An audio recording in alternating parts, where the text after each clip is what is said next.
তো আজকে আমি যেটা করতে যাচ্ছি সেটা হচ্ছে প্রুভ করে দেখানো যে √2 একটি অমূলদ সংখ্যা, অর্থাৎ ইররেশনাল নাম্বার। তো এটা প্রমাণ যদি আমি করতে চাই, তাহলে আমার কাছে সবথেকে বেস্ট, আমার কাছে নয়, আমাদের কাছে সবথেকে বেস্ট যে মেথড মনে হয় সেটা হচ্ছে যে প্রুভ বাই কন্ট্রাডিকশন। আমরা একটা জিনিস অ্যাজিউম করব, সেটা যদি দেখি যে কন্ট্রাডিক্ট করছে, সেটা আমাদের সেই অ্যাজাম্পশনটা ঠিক নয়, তাহলে তার বিপরীত জিনিসটা ঠিক। তাহলে প্রথমেই যেটা করলাম সেটা হচ্ছে যে √2কে একটা র্যাশনাল নাম্বার হিসেবে ধরে নিলাম। সেই জন্য ফার্স্ট লাইনটা লিখেছি, let's us consider, let us consider √2 is a rational number. এবার তাহলে আমরা কিভাবে লিখতে পারি √2টাকে, যে p/q ইজ ইকাল টু √2, মানে আমরা এটাকে দুটো নাম্বারের অনুপাত হিসেবে লিখতে পারছি, মানে পূর্ণ সংখ্যার অনুপাত হিসেবে লিখতে পারছি এই p/q ইজ ইকাল টু √2। এখন এই p/q, এই দুটোর মধ্যে তো কোনো কমন ফ্যাক্টর থাকবে না, কেননা ধরো কমন ফ্যাক্টর থাকলে সেটা কেটে যাবে এবং আলটিমেটলি এমন একটা ফর্মে আসবে যেটার মধ্যে আর কমন ফ্যাক্টর কোনো থাকছে না। উদাহরণ হিসেবে আমি বলতে পারি যে ধরো তোমার কাছে 4/10 নিলে তুমি, এদের মধ্যে 2 কমন ফ্যাক্টর আছে, কিন্তু আলটিমেটলি জিনিসটা কি? আলটিমেটলি জিনিসটা হচ্ছে 2/5। এবার এই 2/5-এর মধ্যে কিন্তু কোনো কমন ফ্যাক্টর নেই। এটাই হচ্ছে p/q আকারে প্রকাশ, যে 2 উপরে p আর নিচে হচ্ছে 5। তো এইটাই হচ্ছে ধরো একটা মূলদ সংখ্যা বা র্যাশনাল নাম্বার। তো এখন বলতে পারো তাহলে 3 কি হচ্ছে? 3 তো জাস্ট p, না 3 জাস্ট p নয়, 3 ইজ ইকাল টু 3/1। 3/1 আকারে আমি প্রকাশ করতে পারছি, সেই জন্য এটা হচ্ছে মূলদ সংখ্যা। কিন্তু ধরো তুমি পাই আছে বা অন্যান্য যে অমূলদ সংখ্যা আছে তাদেরকে স্পেসিফিক্যালি তুমি এরকম কোনো পূর্ণ সংখ্যার অনুপাতে প্রকাশ করতে পারবে না। যেমন হচ্ছে √2কে তাহলে অনেকে বলে যে তাহলে স্যার আমি √2/1 নিয়ে নিচ্ছি, তাহলে তো উপরে আমার পি থাকছে অ্যান্ড নিচে কিউ থাকছে। না ভাই, ওটা উপরে p/q হচ্ছে না, √p/q হচ্ছে, তাই নয় কি? √2/1 নিলাম, তার মানে উপরে তো জিনিসটা তো আমি পূর্ণ সংখ্যা পাচ্ছি না, ওটা তো পি আকারে না, ওটা √p আকারে, p/q √p/q আকারে প্রকাশ হয়ে যাচ্ছে, সেই জন্য এটা হচ্ছে ইররেশনাল হয়ে যাচ্ছে। তাহলে আমাদের তো পি অ্যান্ড কিউ এর দেখতেই পাচ্ছ যে এদের কোনো কমন ফ্যাক্টর থাকছে না, তাই হচ্ছে। তাহলে ইমপ্লাই কি করছে এটা? না, p² ইজ ইকুয়াল টু হচ্ছে 2 হয়ে যাচ্ছে, উভয় পক্ষকে আমি স্কোয়ার করে দিয়েছি, ওটা লিখিনি আমি। এবার সেটা আবার ইমপ্লাই করছে যে p² is equal two 2q²। এই ফর্মটা দেখে বুঝতেই পারছো যে p² হচ্ছে একটা ইভেন নাম্বার, কোনো কিছুর সঙ্গে 2 যুক্ত থাকছে, তার মানে ওটাকে আমি ইভেন নাম্বার বলতে পারি। মানে আমি 6 ইজ ইকুয়াল টু 2 × 3 আকারে লিখতে পারছি, তার মানে 6 একটা ইভেন নাম্বার, সেরকমই ব্যাপার অনেকটা। তো খেয়াল করলে দেখবে যে ইভেন নাম্বারের স্কোয়ারই কিন্তু ইভেন নাম্বার হয়, কোনো অড নাম্বারের স্কোয়ার কিন্তু ইভেন নাম্বার হয় না। 3 অড নাম্বার, তার স্কোয়ার 9 অড নাম্বার।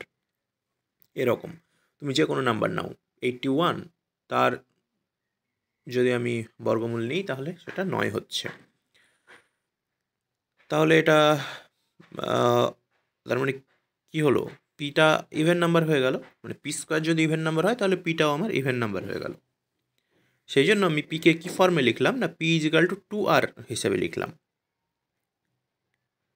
এবার আরটা অডও হতে পারে, ইভেনও হতে পারে, সেটা আমার কোনো যায় আসে না, জাস্ট আমি 2r হিসেবে লিখলাম, আর 2r হিসেবে আমি পিকে লিখতে পারি। এবং এই 2rটাকে এই ইকুয়েশনটায় বসিয়ে কী পাচ্ছি? না, 2r² ইজ ইকাল টু হচ্ছে 2q²। এবার এটা ক্যালকুলেশন করে আমার কি আসছে? না, 4r² is equal two 2q² এবং qr² is equal two 2r²। তাহলে এই q²ও কিন্তু একটা ইভেন নাম্বারের ফর্মে চলে আসছে, কেননা 2 এর সাথে আমার r² গুণ আছে। আর আগেই বলেছি যে যদি আমার কিউ স্কোয়ার কোনো কিছুর স্কোয়ার যদি ইভেন নাম্বার হয় তাহলে সেই জিনিসটা নিজেও ইভেন নাম্বার, তাহলে কিউ ইজ ডিভিসিবল বাই 2 হচ্ছে। এখন পি আর কিউ দুজনেই কিন্তু 2 দ্বারা ডিভিসিবল হয়ে গেল। তাহলে কি হচ্ছে, এই পি কিউ এর মধ্যে কিন্তু একটা কমন ফ্যাক্টর থেকে যাচ্ছে, সেটা হচ্ছে 2। এইটা আমাদের ইনিশিয়াল অ্যাজাম্পশনের সাথে কন্ট্রাডিক্ট করছে, কারণ আমরা ফার্স্টেই ধরে নিয়েছি যে পি বাই কিউ আকারে যখন আমি প্রকাশ করছি তখন জিনিসটা হচ্ছে যে তাদের মধ্যে কোনো কমন ফ্যাক্টর নেই। কিন্তু সেই কমন ফ্যাক্টর নেই ধরে আমি ক্যালকুলেশন করে কি পাচ্ছি, যে তাদের কমন ফ্যাক্টর বেরিয়ে আসছে। তার মানে জিনিসটা কন্ট্রাডিক্টরি। মানে ভালো করে বোঝো এই জায়গাটা, যে আমি ধরছি পি আর কিউ এর কমন ফ্যাক্টর নেই এবং তাদেরকে আমি কার অনুপাত হিসেবে প্রকাশ করলাম না, P square by Q square is equal to 2 নিয়ে নিলাম। কিন্তু এই জিনিসটা নিয়ে ওই পি বাই কিউ এর যে ইনিশিয়াল আমি কন্ডিশন ধরেছিলাম সেইটা আর অটুট থাকছে না। তার মানে জিনিসটা কি, যে আমি যেটা ধরে নিয়েছি ফর গ্র্যান্টেড নিয়েছি সেটা ফর গ্র্যান্টেড নেওয়া যাবে না। মানে P square by Q square is equal to 2 এটা আমি নিতেই পারি না। এবং যেহেতু নিতে পারি না, তার মানে কি হচ্ছে না, P square by Q square is equal to 2 এটা কোনো দিন হবেই না। এর মানে P by Q is equal to যে √2 এটাও হবে না। অর্থাৎ √2কে আমি পি বাই কিউ আকারে প্রকাশ করতে পারবো না, এবং এই প্রকাশ করতে না পারলেই সংজ্ঞা অনুযায়ী সেটা হয়ে যাচ্ছে আমার ইররেশনাল নাম্বার বা অমূলদ সংখ্যা। এই প্রুফটা প্রথম একটু ট্রিকি লাগবে, কিন্তু আস্তে আস্তে এটা জাস্ট খুবই সহজ মনে হবে। তোমরা এটা করতে পারো, কয়েকটা হোমওয়ার্ক প্রবলেম আমি বলছি, যে √2 তো হলো, এবার √3 এর ক্ষেত্রে জিনিসটা অ্যাপ্লাই করে দেখো। এই সিমিলার ফরম্যাটে একটা জায়গা শুধু চেঞ্জ করতে হবে, ওই জায়গাটা চেঞ্জ করে দেখো প্রুফটা করতে পারো কি। এবার হচ্ছে √6 এর ক্ষেত্রে কি এই সিমিলার আর্গুমেন্ট দিয়ে তুমি ওটা প্রুভ করতে পারবে সেটা দেখো। যে এই যে আমি আর্গুমেন্টগুলো দিলাম এবং আলটিমেটলি একটা সলিউশনে পৌঁছালাম, মানে প্রুফ করলাম, এটা কি √6 এর ক্ষেত্রেও হবে সেটা একবার দেখো। তারপরে আরেকটা ইম্পর্টেন্ট অ্যাসপেক্ট আছে, যে √4 নাও।